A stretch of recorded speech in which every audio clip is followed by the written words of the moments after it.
After Paul charges these elders to treasure the church and guard the church, he does something incredible in verse 32. He doesn't leave them with a burden and a handshake.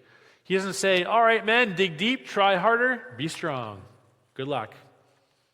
Paul knows something that we often forget. Human strength is insufficient for supernatural work. So he commends them, not to their own grit, not to their resolve, not to their education or training. He says, and now I commend you to God and to the word of his grace. That's the only place to stand when the task is too heavy for our shoulders to bear. To God and to the word of his grace. And Paul says this word of grace does two things. First, Paul says the word of grace is able to build you up. In other words, the church is Christ's treasure. The threats are real. The responsibility is massive. And the good news for these elders is that God uses his word of grace to shape ordinary, weak, sinful men into faithful shepherds.